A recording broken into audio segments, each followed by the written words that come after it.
Honeypop, released last year, was a very lewd, in-your-face dating sim with a lot of crude situations. The adult humor mixed with a very fun and addictive puzzle game made the overall experience very fun and very surprising to play through. Now, Huniecam Studio has been released. Not a sequel, but a spin-off within the same universe as Honeypop. And in the game, you're using a cam studio in order to micromanage your girls in order to earn enough fans and enough money to keep things going. However, is this spin-off of the Honeypop universe worthy of that Honey name? Or is it just another one of those adult humor games that just misses the mark?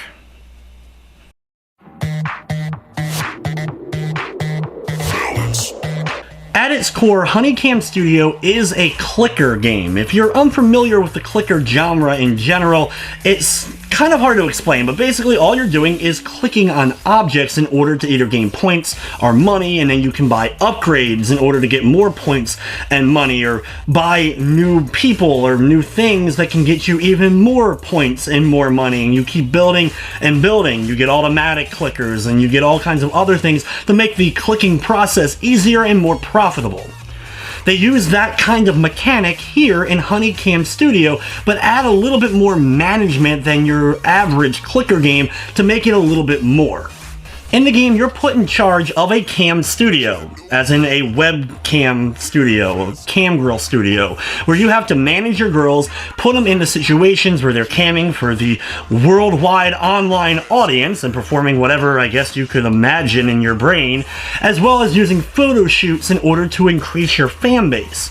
Every time you do this, you'll get a little bit, and then you can use the money and fandom that you gain in order to buy upgrades and new stuff, and then you keep going through, starting with one girl, and then you'll be able to upgrade to be able to have 2 girls hired at once, then 3, 4, and up to 8 girls, including the girls from the original Honeypop game, as well as a bunch of new ones that have been added to this game particularly.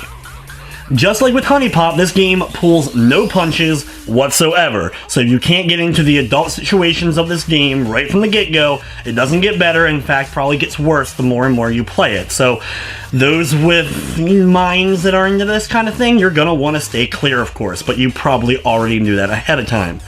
The game starts you off slowly, picking from one of 3 different girls, and each girl in the game has different attributes, whether it be their race, or whether or not it be the breast or butt size, or just their overall weight.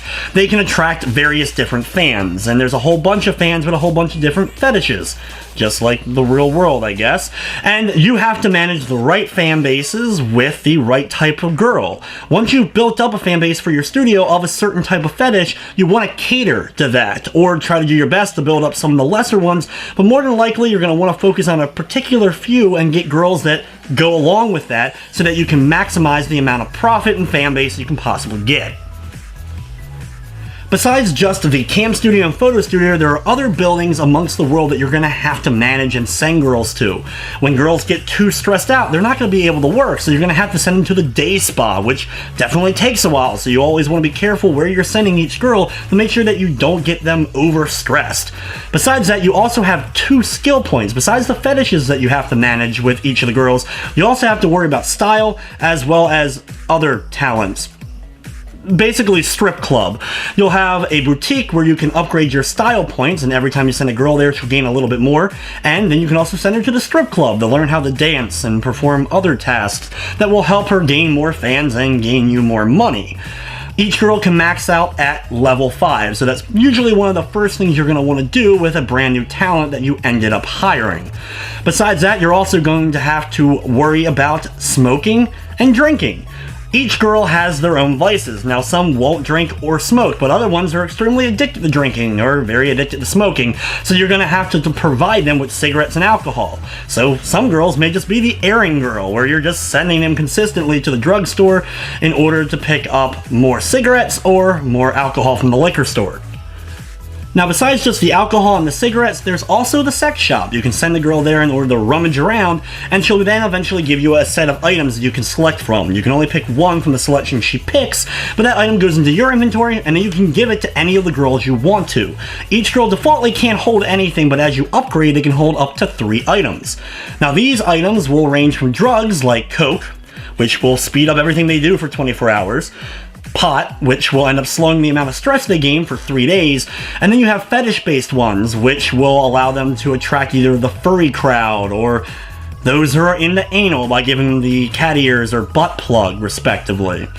You also then have the items that go with the final building that I haven't really talked about yet, and that is the CD Hotel. At the CD Hotel, it takes an hour for a girl to gain the same amount of money she'll normally gain from like an 8-hour cam session. Now, this is a huge benefit if you can earn money really, really fast. The issue is, girls can catch STDs. You heard that right, the girls can actually catch STDs. Now, besides the actual names, which are the real STD names, besides that, these basically work as status inhibitors. You're not going to be able to cam girl with a certain girl because she has a certain STD, or use her for photo shoots because of that same reason. And then the worst of the worst, AIDS, they can't do anything ever again. They can't escort, they can't photo shoot, cam girl, or even run to the store to buy cigarettes at that point. Kind of a little touchy subject, even including this, but I do appreciate the fact that the creators of this game pull absolutely no punches when it came to making this. When going through your day, every girl earns a wage that you have to pay at midnight at the beginning of each day. Now, this can be paid off earlier if you want to, but usually by the time you're all into everything, you're going to usually end up doing the payroll at that midnight hour. Now, each girl makes a certain amount per hour, so some of these girls are going to end up making quite a lot by the time you get farther in. You can always check at the status screen not only for each girl's attributes, their current talent and style settings, but you can also see how much money they're earning per hour. You can even get an item like a piggy bank that you can give to a girl in order to half the amount of money that she ends up making, so that can definitely end up helping your pockets. The more money that a girl makes, though, usually attributes to the fact that she gets more fans and more money anyway, so it comes, I guess, with the territory. Unlike a lot of other clicker games that I've played, your goal in Honeycam is actually to play through 21 days and earn as many fans as you possibly can. Now, you can also lose at any time if you're in the negative for over 24 hours when it comes to money. Basically, at midnight, you use your payroll, and if you're still in the red the following day, you end up getting fired. But your main goal, though, is to play through 21 days and gain as many fans as you possibly can. Your reward for doing so is a giant dick trophy. Yes, a giant dick trophy. Bronze, silver, gold, and platinum giant dick trophy. Your other goal, though, is also with the fans and getting the trophies, is to earn wardrobe tokens that you can then spend in the wardrobe shop at the main menu. Now, this unlocks once you've already completed your first 21 days in the game. You then use these tokens that you unlock in order to buy new clothing and new hairstyles for each individual girl. Basically, every girl has a couple of different hairs and a couple of different clothing that they can have, very similar to how they had it set up in Honeypop.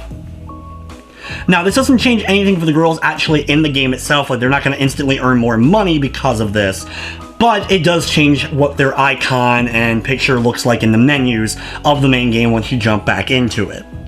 Now, the game doesn't technically instantly end when the 21 days are over, but that's when you're judged for your trophy. You can actually keep playing just for fun after that if you want to just keep playing until you max out everything, but you won't be gaining a trophy or wardrobe tokens for doing so. From an aesthetic standpoint with the game, one thing you'll notice immediately different if you played Honeypop is the graphical style is vastly different. It was one of the first things people noticed, of course, when this game was first announced. So if you're a fan of particularly Honeypop's artwork, it's very different here. Now, initially, I didn't really like it when I was seeing the previews and trailers, but then when I got into the game itself, I actually kind of like it and found the characters, the way they were done, actually kind of cute. Overall, I still prefer Honeypop's more Japanese dating sim style of artwork. In fact, I want to see some of the girls from Honeycam make the jump over the Honeypop or Honeypop 2 and be done in that same kind of artwork and art style.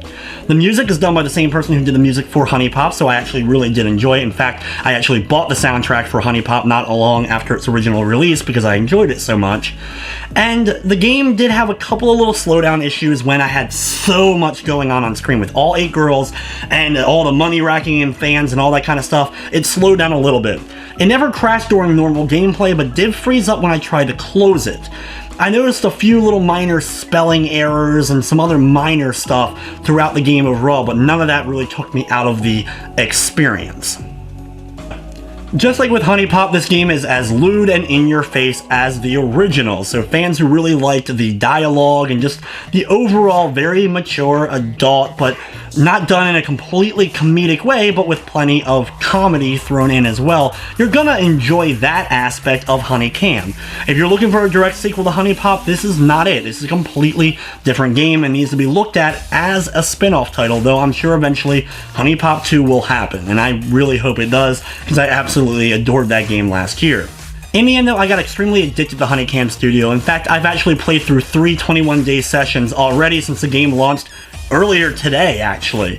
I've been really getting into just the entire management session of being able to move my girls quickly, gaining money real fast, and then managing everything all at once. You can get into that kind of frenzied management type thing where you have to consistently always be doing something similar but a little bit different than the same kind of feelings I got with Fallout Shelter when it was released on mobile devices last year.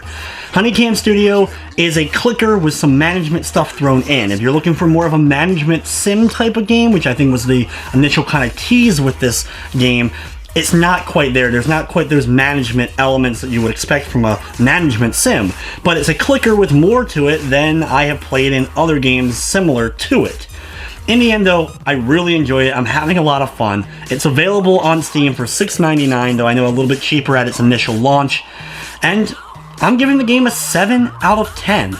I'm really kind of surprised I'm giving it that high, but it got that addictive. Yes, it's very kind of basic in a lot of ways, but it's very addictive and very fun, and that usually sometimes can trump the fact that it's not really that complex of an experience. But in the end, guys, that's going to wrap up my review of Huniecam Studio. Thank you for watching, and of course, I hope you enjoyed.